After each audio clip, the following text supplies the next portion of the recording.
Good evening. Welcome to Tammy Talk.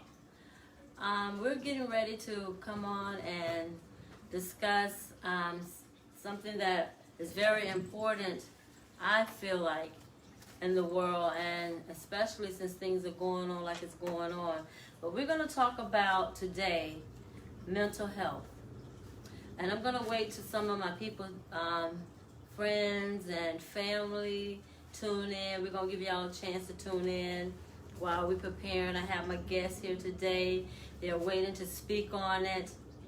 I have Dominic Relaford, and I have Ivory Relaford, and I have Anthony Stewart that are here today. And we're going to talk on mental health on today and share some things that they have experienced and some of the things that they can help you with. Even if there's some people out there you experiencing some of the, some of the things that they're going to explain to you today, and some of the things that I'm going to read to you concerning mental health, that you can check and see if a loved one having problems now, or maybe you might be having problems now. I'm sure since this coronavirus has been going on, and family members, or how we had started out in March, everyone was quarantined in their houses and everything. And some of the states, some of the people are still sitting up in their houses.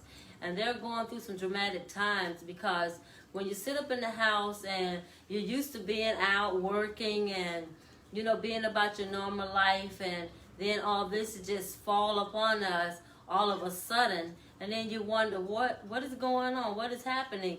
And some of the husbands and wives are sitting up in the house, the children in the house, and you're not used to being there. You're used to working, coming home, spending time with family, putting the kids to bed, spending time with husband and wife, and going to bed. But your routine has changed. And maybe now you're going through a period of what's going on. You may have a little fear on the inside. You may be traumatized by what's going on. You may be traumatized because some of the states have opened up and told us to get on out there, get back to work, make some money, go into your jobs, and you're not even knowing what's going on. You say, God, I might catch something. I'd rather be at home until they're sure that they have a cure around here. So a lot of people are walking in fear, and you're having anxiety attacks because you don't know what's going on. But we have guests here today that's going to share with you some of their experiences. I tell my guests before they get ready to come on, and when I interview them to talk about different things, I tell them, don't be ashamed of your experience. Your experience is going to help somebody else. And we can't say that mental illness is something that, the person is this way or that way. No, it's an experience that this person has gone through or experiencing in a lifetime, but need help. And I don't want you all, my audience, to be afraid to realize that you need help. There are situations in life that we just need help. We can't handle what's going on. And when there's professional people out there that can help you through it, I am one to help you to get there to that person. I'm going to bring on people that are experiencing those things. I'm not going to bring on people that know about it or heard about it, but are experiencing and letting you know that there is help out there, and there is somebody that love you and care about you and want to help you. So I thank my guests on today for coming and want to share with you all today. And I want you to just have your ears and your pen and paper, whatever you want to have before you. Have it out to just listen and understand what some of us may be going through, and we need the help. But don't be ashamed to tell your story, because your story just might save somebody's life. So at this time, I'm going to talk with Dominic Relaford, and then I'm going to call him Dominic. Yes, we first name basis around here. So I'm going to talk with him and ask him some questions. I have a few questions that I would like to ask him on a day. And I'm going to start out with a question right here. What were you experiencing that led you to believe something was wrong or just wasn't right with you? And what was the change in your behavior? I was angry a lot, major depressed. I would hear voices telling me to do certain things to myself, like to harm myself. Mm-hmm. I was very irritable, distant from my family. just like any little thing would make me upset. Like it could be things that normally wouldn't make people upset. Like little things that would just upset me, and I would just go from 0 to 100 like really quick for no reason. Yes. And I began to look up, you know, and do my research on mental health and different things that causes that and the signs. And I know it said mental health. There's a wide range of effects in your mood, your thinking, and your behavior. And then it was saying that here are the common type. There's clinical depression, there's anxiety disorder, and there are mental illness. And there are different signs with each one of those. I know they said that the clinical depression, your mood swings, and you're uninterested in activities, and you know you are impaired, and just don't want to be bothered with everyday life. And sometimes people fall into that thing when they started to get depressed. You know, they don't want to be bothered with anybody, or they're not interested in everyday activities. So that is some of the warning signs. And then I looked up 5 of the warnings of mental illness. Here's 5 of the warnings. Long-lasting sadness. Did you experience any of that? I did. I would sleep a lot, like a whole lot. My wife would be. It would be hard for her to even get me to do anything. I wasn't interested in doing nothing. I would even get upset even for waking up. It's irritable. Yeah, yes, like God, why did I wake up? Why am I surviving to see another day? I would get upset because I would awake. Like because I would wake up to see another day, and it would just bother me. I'd be like, why didn't I just keep sleeping? Why did I have to wake up to see another day? And I Then it was saying too here that you have some extreme highs, like you're very happy, the next minute you're low, feeling sad. And then it said people have fears, worries, then anxiety attacks, and then withdrawal from social life. Don't want to be bothered around people, and you change your eating habits, sleeping habits. So those are some of the warning signs. If you have any people that are around you and they're changing their behavior, and they are very active, but all of a sudden they're not active anymore, or if they're sleeping a lot, eating a lot, changing their behavior, and around family, they withdraw when people come around. Those are some of the warning signs. But give me some of the things that you were going through and that led up to you going to seek help. Just explain some of the stuff. Just share with the audience. I could be sitting in a room with my family. We could be watching a movie or something, and all of a sudden I just bust out crying, like for no reason. And what actually led up to it was things from my past that I went through. I was raped at a young age, so that was part of my depression. Part of the reason why I went through anxiety and certain things. I was raped, and I went through certain things like growing up with my parents divorcing, my parents splitting up and divorcing, and I felt like that was partly my fault because of that divorce. So I carried that burden as well.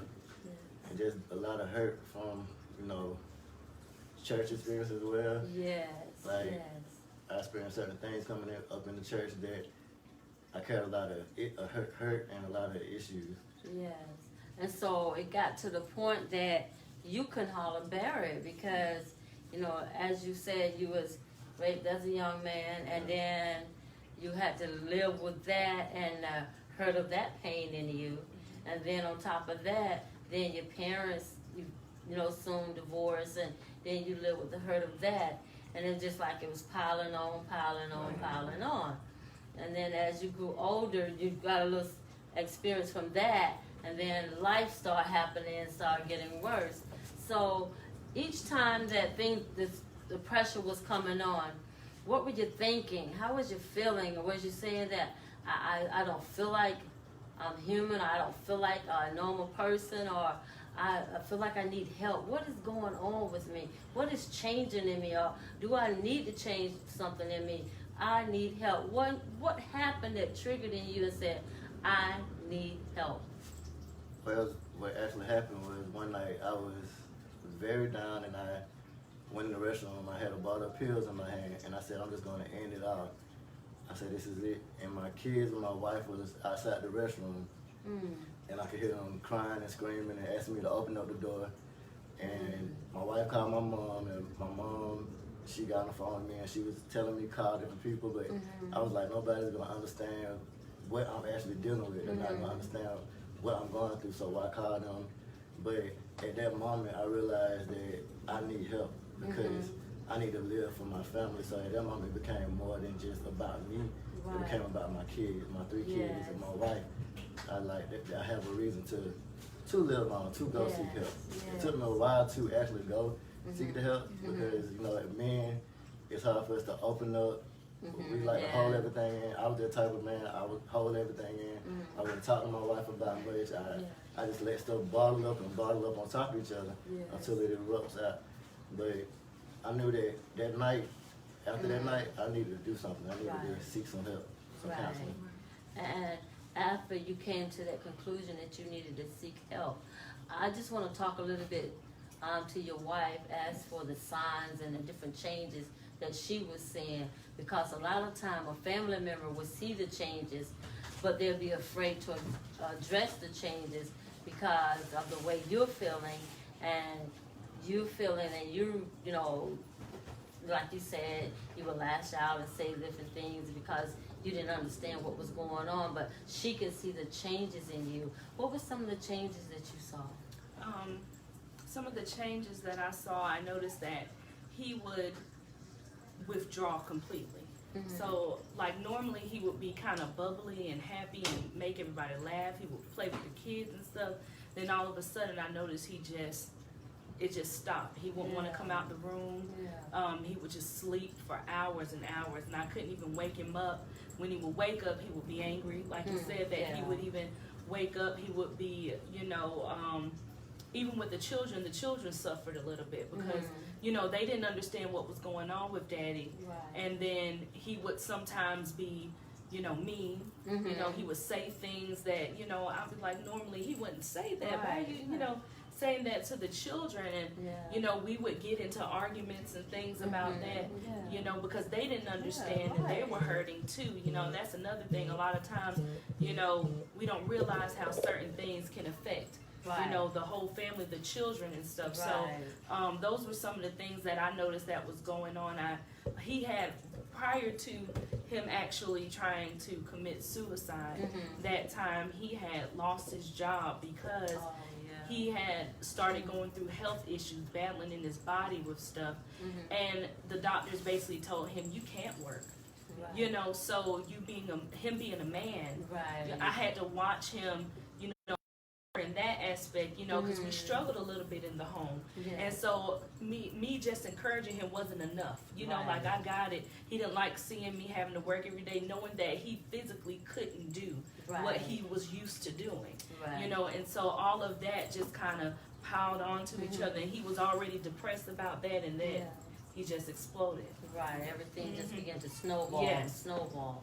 And then your first time going to the to seek help, and I'm just going to say see the psychiatrist or see the professional to talk to you and help you to get things in perspective, to let you know that you can live a great quality of life. You just have to get things in perspective. Your first experience there, what was it like? Because a lot of times people want to go, and maybe they'll go one time, and when they get there, they don't like the experience that they experienced at that time because they feel like this person trying to get into my business, trying to get into my head, trying to find out what's going on with me. But that person is there to help you, not to hurt you. What was your first experience? My first experience kind of went exactly like that. The lady was talking to me. It was something about her voice. It just annoyed me because the tonation of her voice was just getting on my nerves to the point that where I was like, I can't deal with it. So the first time, I really didn't get the help that I needed. So you had to go back find another doctor, and so you went back again, and that doctor began to talk to you, and you begin to open up. And as you begin to open up, you begin to see, oh, I'm feeling better because I'm getting these things out of me that I felt like traumatized me or had me to that place. But as you begin to get it out, how you begin to feel and change and think about yourself, think about life, because sometimes those people, when they're going through that, when we are going through those things like that, we'll hold back on life and don't look into the future. But how are you looking now, and how's things turned around for you now that you have sought help? Things are looking better because I was holding in a lot from my past, from the rape to even like down to the point with my daughter, not being able to have a relationship with her, because of certain circumstances. Yes. But now, you know, since I went through a lot of things, I'm more around my kids. I have a better relationship with my kids, with my wife. We communicate better. I'm more happier now than I was before. And I've seen you on TV too. Yeah. So it seemed like you looking for your future. That's now, right. and you're looking into other things that you can do in life to cause things to turn around for you. Right. So I'm thanking God, and you know, I have to throw that in. I'm thanking God that you took a chance on life and said, I'm going to go seek help. Yeah. And after seeking the help, I see you're looking, you know, very happy, and you're looking forward to things in life, and the wife looking like the sunshine. I know she's so happy right now that you stepped on out there and start seeking help, because a lot of times people don't want to seek help. That's right.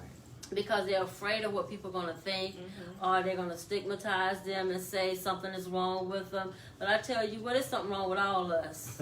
Right. There's something wrong with all of us. And there come a time when we all need to seek help, and we need to reach out. And when people are going through this trauma or going through something like this, you don't frown upon them, or you don't say that they're just acting, because it's something that is going on in their life that they're trying to fix and trying to get right. You never know a time when something might traumatize you and you fall into that same place. But we want you to know that there are help out there. There are people out there, and there's people in here, you know, in this world that are going through things just like you. You're not in it by yourself. Somebody may be listening on today, and they may be going through something right now in their household, in their marriage, with their children, and it's really taking you down, maybe death in your family. You're really depressed right now, and you taking on this depression, and that they're going to take you to a dark place where you really feel bad and feel like there's no hope. But we're here today to encourage you that there is hope, and there are people that experience things just like you have, but they keep on living life. That's what we want to encourage you today, to keep living life. Get help and keep living life. We have another guest here on today. I'll come back with you all again. On today, we have Anthony Stewart. He's going to share some things with you all today concerning post-traumatic stress disorder. You know, he went through this, and it was a process of time and different changes that he went through. But this was concerning while he was in the military, and you know, when things, you know, because I can remember him being bubbly and everything, just happy all the time. But some things can happen in your life that can change it. And we're going to talk a little bit with him concerning that. I'm going to let him just start off. I'm going to ask him a question, and just want him to share today, you know, his time in the military and some of the things that he went through in the military that caused this to come upon him. And I know there's a lot of military people out there that may be experiencing this. But we want you to know there is help out there, and there's finance out there, everything to help you in this time of need. So I want to ask Mr. Stewart this question here today. What happened in the course of your life that caused post-traumatic distress to come upon you? You know, to get that disorder in your life. What happened, and how did you come to the conclusion that something was different going on with you? Well, I think the first time that PTSD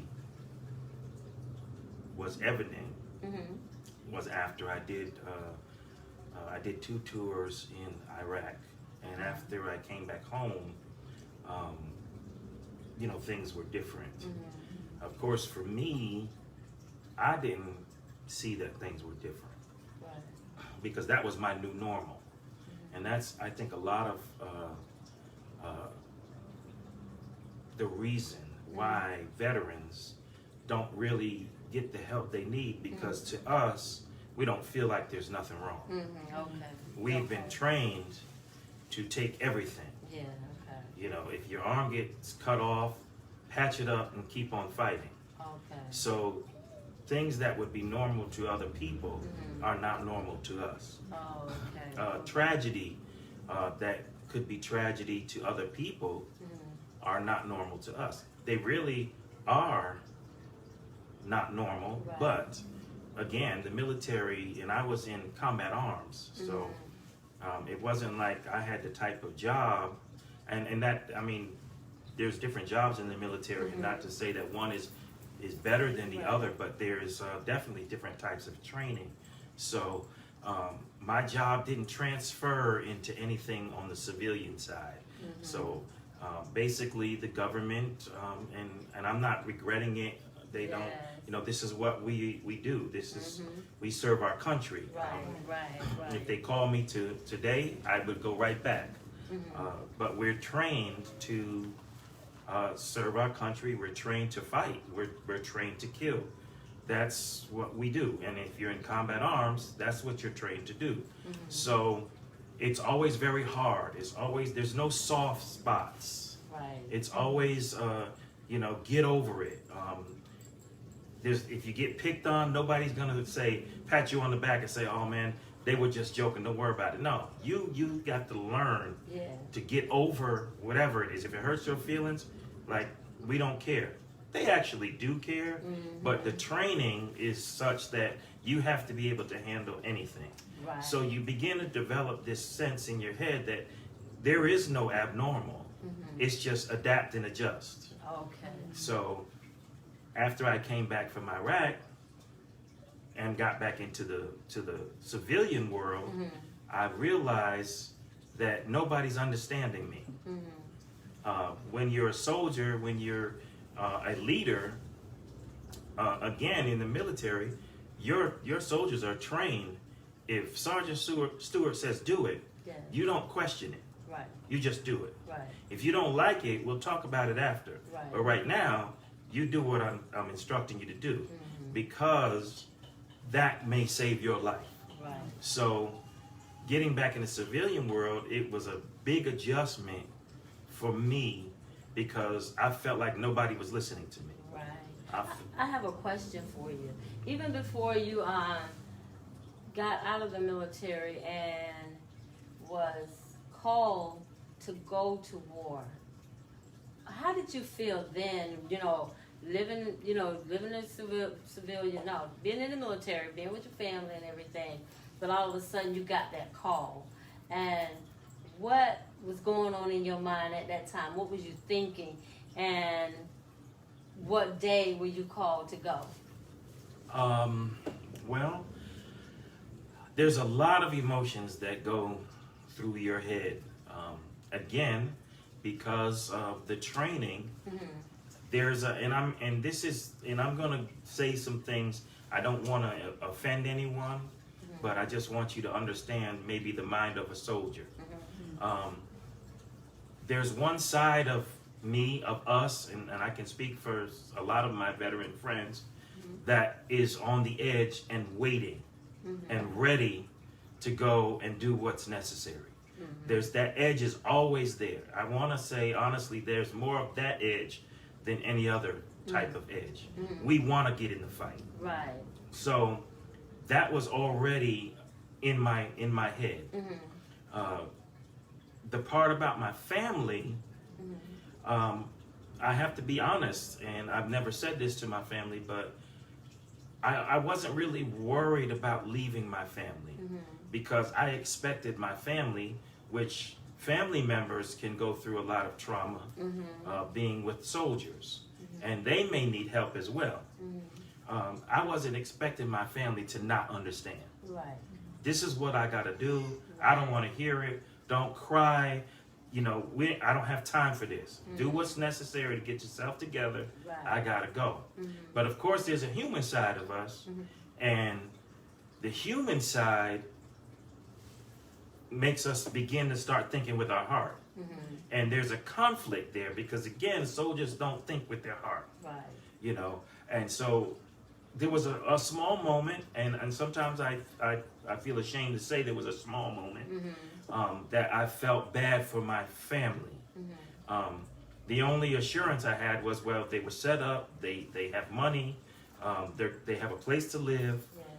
Family is relatively close, only a couple hours away. So if things get bad, they can do that. But I got to go and do what I have to do. The thing that I think hurt me the most before I left, and I'm going to be honest, I can't remember the day. All I remember was it was around 4 o'clock in the afternoon. I was stationed at Fort Stewart, Georgia.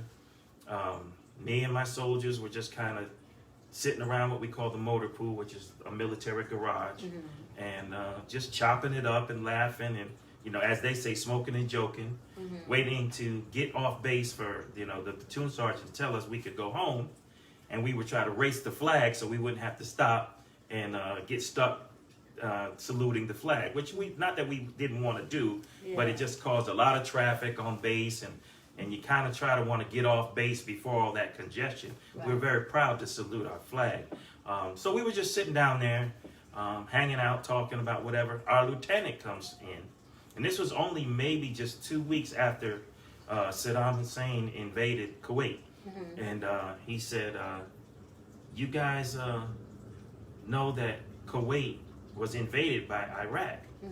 So we kind of, you know, blew it off. You know, okay, yeah, whatever. We got to go home. And I said, I actually said, I never even heard of Kuwait. And he said, well, we're going.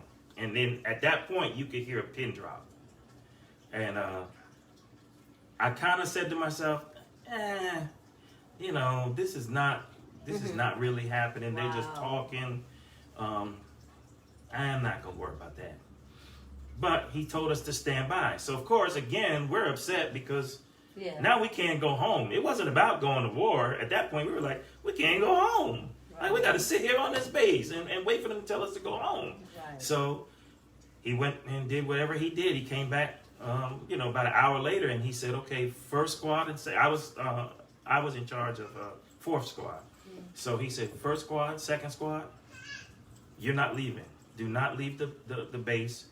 Go get your gear out of your tow rooms, and you're going to stay here on lockdown. Get your they're called tracks. To civilians, it's a tank. A track is a tank. Get your track ready, and put your gear on your track. Now it's starting to get a little more serious. Get real. And so it's like third and fourth squad. You all can go home, stay by your phone until you get a call from us. So I'm like, this is probably an alert. We've done this before, you know, but I'm a little nervous. A little after 8 o'clock, we had eaten, and a little after 8 o'clock, the phone rang. And it was just like the movies. When the phone rang, the whole house just kind of froze. And my son, he was, let's see, Anthony was maybe 3.5, maybe 2, 3.5. And I went to the phone. I picked up the phone. It was the headquarters, and the CQ runner said, Sergeant Stewart, get your gear, report to your company. So all of a sudden, your life changed just that quick. My life changed. Never been to war. Just read about war. Right. And you're in the military. You said, I'm going to serve my country and get my years in, and then I'm done. Right. But all of a sudden, your life changed that day, and they sent you home and told you to, okay, now get your gear together, get on post. You're getting ready to be deployed. Right. And then after being deployed, then you go and fight in a war. Stayed there. How many months was you there?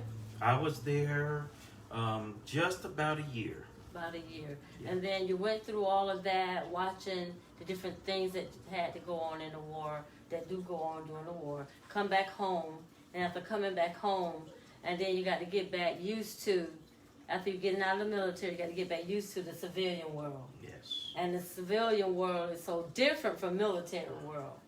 And then you go work for a different company, and this company is not like the military.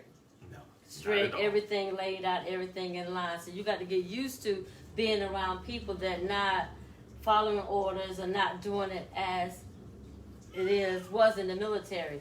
So that was a culture shock to you. Yes, absolutely. And then on top of that, you was dealing with the things that you had went through in the war. So all of a sudden, you feeling like something is wrong with me. And life started piling on and piling on and piling on.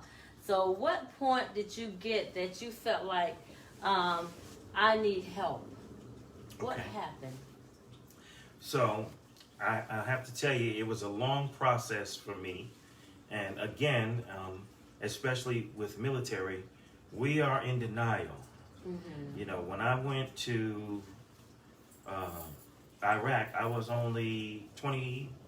As a matter of fact, I left on my 22nd birthday. Yep. So that was traumatic all in itself. But again, you're taught not to.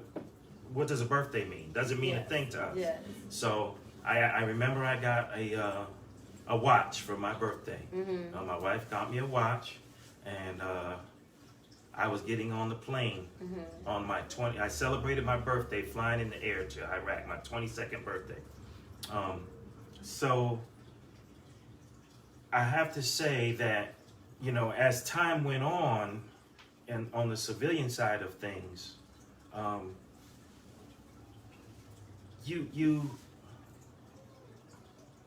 you learn to adjust and you don't learn to adjust. Okay. Because again, we feel like nothing is wrong. Right. So it took a long process for me to be, and I'm going to say big enough, because really not getting help is a disservice to you and to Right. people around you. And Right. it took me a lot of years to realize that. Mm-hmm. When I first knew, and here's the key that I wanted to bring out in part of this, Mm-hmm. I was in denial. Okay. Denial. And a lot of people go through denial Right. because I was perfect. You know, Mhm. I was the type of guy you couldn't tell me that I couldn't do it, that I couldn't accomplish it. And then when I got in the military, and I came from my family growing up, my family was the type of family that we were accomplished and Yes. successful. And if Okay. you weren't, then they ragged you. Mhm. So, you know, Thanksgiving Day, you didn't want to be around if you didn't have a decent job or you wasn't doing something great in school because you know, the uncles would pick on you. It was all in fun, but Right. there was that whole vibe that, hey, Mhm. you got to get yourself together, which I'm Right. grateful to have a family that way. Right. So, being that way, I felt like, no, there's nothing wrong with me. Mhm. I'm good, you know? Right. It wasn't until, even when my wife was telling me things, Mhm. I wasn't buying it. Mhm. You know, I was like, no, you just don't understand me. You just don't want to listen to me. You disrespect me. You know, all those kinds of things. It wasn't until we went home Mhm. to see my mom, Uh-huh. and we weren't there for a couple of hours, and my mom said, something is wrong with you. She said, you are not the same Anthony. Wow.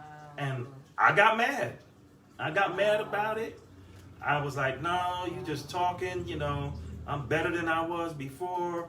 Don't try to put nothing on me. That's how we do. We're ashamed. Don't try to Right. put nothing on me. But it's I'm not good. I'm a it's soldier. shame. Look at me. You know, I was at that time. I had no gut. I was the perfect specimen of what Uncle Sam needed to go fight a war. Yeah. And so I blew it off. Like, nah, I ain't trying to hear all that. And then when we came back to Georgia, Yeah. I got around my mother-in-law. Mhm. My mother-in-law said the same thing. And at that point, I was saying, Wow. man, you know, of course, to them, I was still denying it. Because I can't make y'all look like nothing's wrong with me. You know, I said, my mother and my mother-in-law said the same exact thing. Right. And I never told anybody that I felt that way. I just kept it in myself. Mhm. But I was, you know, filing it in my mind saying, man, dude, you might have something going on. Right. On top of, which is a whole nother subject, all of the Gulf War syndrome Right. that I was going through from being over there, Right. with the oil rigs burning, and we were right there and all of that stuff. I had a lot of health conditions going on, nervous system conditions, and but I just kept denying stuff. So it took me. That was in 1991. I got back from Iraq. Right. It took me till 2010 before I actually went to see professional help. I was in the civilian world. I was a postmaster at a VA hospital. Right. The people were trying to take care of me. I was around a lot of, high-ranking former military doctors, and because I took care of all of their mail going in and out. So we talked on a daily basis. I filled out their forms for them. Right. Come on down, don't worry about it. Go back to work. I'll take care of this and that. Make sure things get distributed. All the medications of the hospital were going through me. So I was a pretty important person on top of just being the postmaster in the VA hospital. Right. Well, the mental health doctor, he had a post office box. And he kept saying to me, he said, "Postmaster, how come you don't come see me?" And I said, "See you for what?" He said, "You're an Iraq veteran?" I said, "I am." He said, "Then you need help." I was offended. Yeah. I was like, "I don't need no help. I'm a postmaster. I'm doing big things. I don't need help." He said, "You need help, postmaster?" I said, "No, I'm good. I see. You see, I'm running a post office. I'm at the top of my game. Yeah. I don't need help with anything." And he said, "Listen, do me a favor," because he and I were actually friends. We had developed a pretty good relationship. Yeah. He said, "Come." He said, "You earned the right to get help." Yes. He said, "You fought for this country. You earned the right to go and get taken care of." Hold that thought right there. Every military man or woman that are out there, you have earned the right to get help. Yes. There's nothing wrong with it. You have earned the right. You have served your country. Go get the help. Okay. And so, I kind of told him, yeah, I'll come. He had to come to my office a few times. And, he told me, he said, "I cannot talk to you here because of the laws at your window. But I want you to make an appointment to come see me. Yes.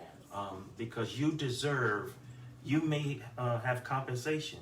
You deserve that too for fighting for your country." And so it was at that point, he actually said to me, he said, "Look," he said, "I'm going to tell you this." He said, "But again, I really shouldn't talk to you outside of my office." He said, "You may have it all together." He said, and you do." He said, "A lot of times in a lot of these conditions, you have what we call a lot of little stressors. Wow. Sometimes that's worse than one big condition." That's right. He said, "You have a lot of things that you deal with on every side, and all of those little things are compounding, and you don't realize how bad a shape you're in." Right. He said, "Because you have a family, you have to keep functioning, Yes. you have to keep moving, they depend on you, Right. you have things outside in your community, you're involved in your church. You don't think that," and he said, "and the job you have is a high," he said, "the postal employment is already a stressful job. There are several cases of people who have stress as postal employees. Right. So on top of that, you have that job." He said, Right. "So it's not that there's anything wrong with you as a person, Right. and that you're not intelligent, and that you're not smart and able to Right. function, but these little stressors, we need to dig and find out what they are so we can show you how to deal with them." It was at that point where I felt better and not as ashamed about going to see him. Right. And that's what a lot of people go through too. They feeling ashamed to go seek that help. But like your psychiatrist told you, that there's these little stressors. And you had little stresses. You had them all around you as you begin to name that what happened to you, then being in the church, the things that was going on, and then trying to take care of a family, trying to keep a job to take care of your family. All those little stresses was around you, and then it compounded on you. But you were smart enough. I'm telling anybody, be smart enough to go get the help. Just because you got a good title on a job or good position in a job, those jobs can stress you out. And then you need some help. And that's why they're here, to help us. And to help us get things in order. Because I know after all this, when people get back out into everything that we're doing that happened in the world today, when we get back to work and get back to working around the people, get back to doing life as trying to be normal, those stressors are going to be on us, worrying about, what if I touch what he just touched? And what if they got it? Don't you sneeze on me, don't you cough on me, keep your mask on, all those different things. That is stressful. And everybody is, mostly probably having anxiety about getting back into the world, getting back into working, because they losing the jobs. Oh my God. Losing the jobs, can't pay the rent, can't pay the light bill, feed the kids and all this stuff. That's stressful. And it's going to put people into a position where they're going to have anxiety attacks, where they're going to get depressed. They're going to wake up mornings crying, waking up saying, why am I awake? And we don't want people to commit suicide, because we want them to seek help. And you can continue on. I want to hear about, after you talk to him, what happened afterwards when you talked to him? You start feeling, I got this out of me now. Ain't nothing wrong with me, but I'm good. Okay, so I have to give credit to my therapist, Yes. because I didn't know that there were so many different areas in that you can get help from different people. Psychiatrists, psychologists. There's different people who address your situation. Yes. And I actually went through 4 different people.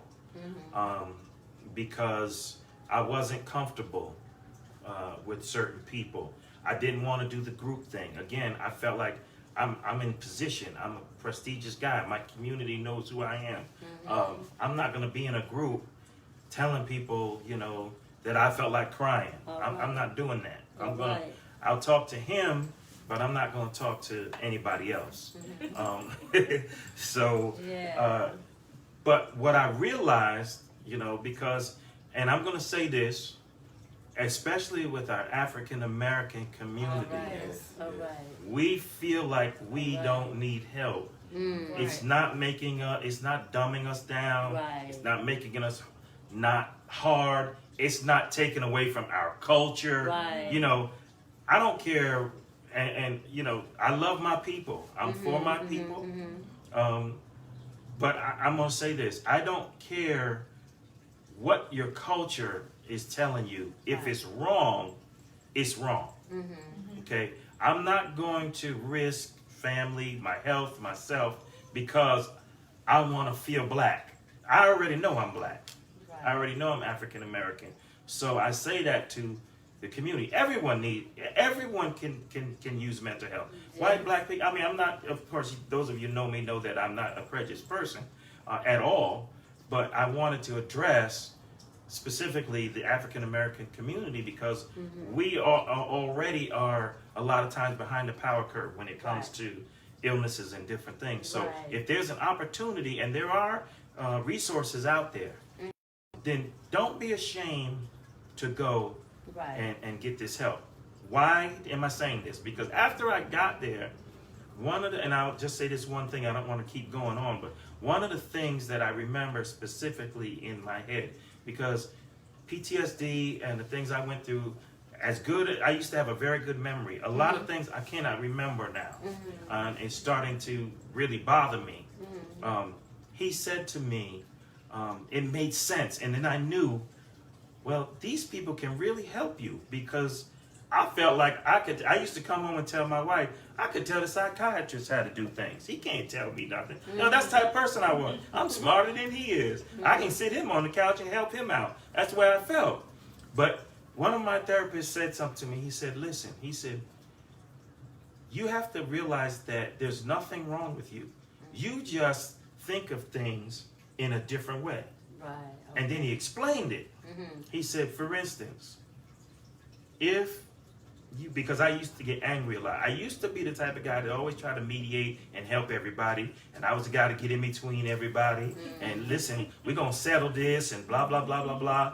But after Iraq, there was no middleman. And I would tell people, I would warn them, I don't have a middle.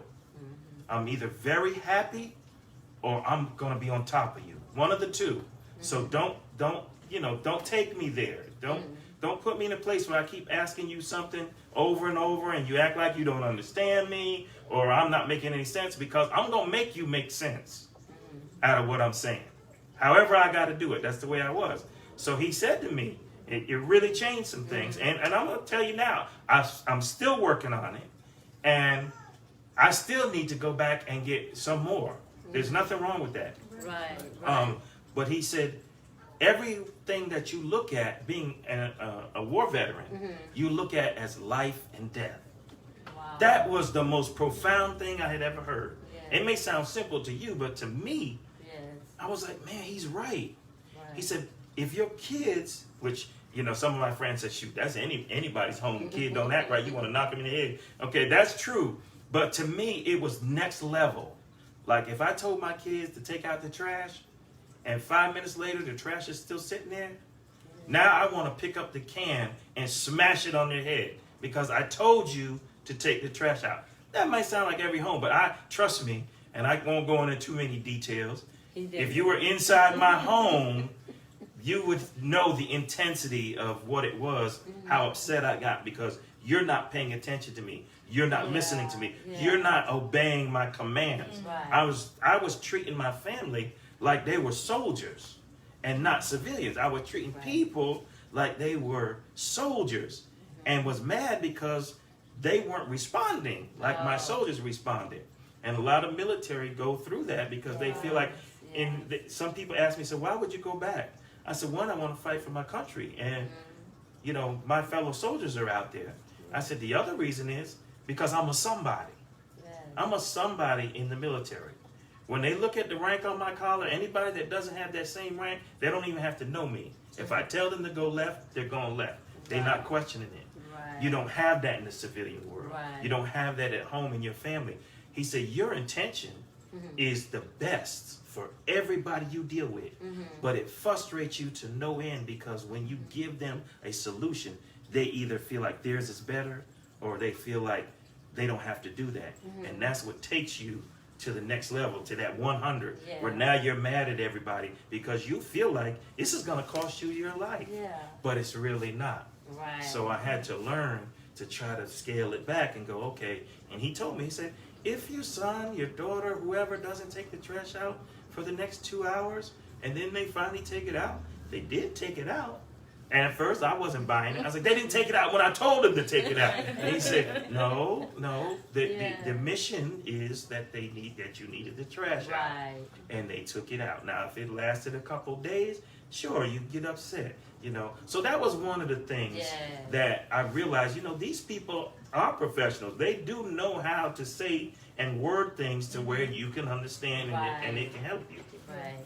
And if there is anybody out there that is dealing with some type of mental health, it could be anything. It can be some of the things that I named earlier. Don't be ashamed to seek help. Maybe a parent, you might be noticing that your child is acting different and that child needs some help. A lot of times parents can't say certain things to their children because the children feel like you're trying to run their life or you're trying to say they're no good, you're trying to say something wrong with them. But you know the signs. If you know the signs of depression, the different changes, the different mood in your child, help that child to seek help. Help that parent to seek help. They can be abusing drugs. They could be abusing alcohol, anything like that. It's just a sign of something is wrong. Just go and seek help. There are people out there that will help you. I thank God for my guests that came on today. I thank you all for coming. I really enjoyed what you had to say. I do believe our audience was really listening to what you were saying. because there are different things that different people are experiencing in life, and it caused them to go there in their heart and in their mind, and in being stressed, and they know something is wrong and they need help. But I thank you all for coming and sharing your story on today. I thank you, Dominic. I thank you for coming and sharing your story. I thank you, Ivory, for coming, helping, assist your husband on his story that was going on, because he was going through it, you was going through it too, because you both was living that life together, and you saw the changes in him. You saw that smile leave his face, and you saw the joy that he had just seemed like it was dwindling down. And so you pray. I believe you prayed about it, and I do believe you said, we got to get something going here. We got to see what's going on with my family. I want God to, or I want him to get some help. And I thank you all for seeking that help. Not ashamed to do it. I'm trying to encourage even the church world. Yes. Us as church people, we go to church and we need help too. Yes. God help us. We get all the strength and get all this.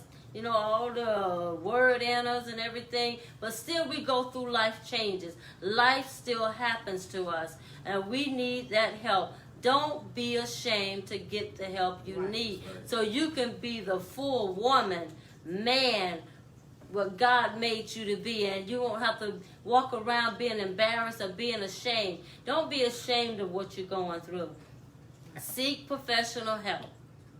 Seek professional help. They are professionals, and they will help you. That's their job, to help you. And any way that I can help you, that's why I put on this show, because I want to help people. I want you all to know that as somebody in this world that is thinking about you, you are always on my mind. And I'm going to come on with many other topics to help the people that are listening. I want you to know that I thank you. I appreciate you for tuning in. Again, I thank my guests for coming. I thank them. They're sitting here smiling and everything. I'm so glad that you all shared your story, that you wasn't afraid to share your story. A lot of times we get in fear or afraid of sharing our story because we may think that people will look at us differently. And we'll say, they'll say something wrong. But no, you shared your story because there is somebody out there are hurting and going through the same thing that you have gone through, but you just helped them tonight. And I thank you for coming. I thank you all for tuning in. Please tune in again with me on Sunday. I'm gonna have a great topic on Sunday. I'm gonna share it on Facebook sometime tonight or in the morning, but I'm gonna have a great topic and you all gonna enjoy it. I just thank you for listening in, for coming in to Tammy Talk. I really appreciate you. Have a blessed day. Love you much.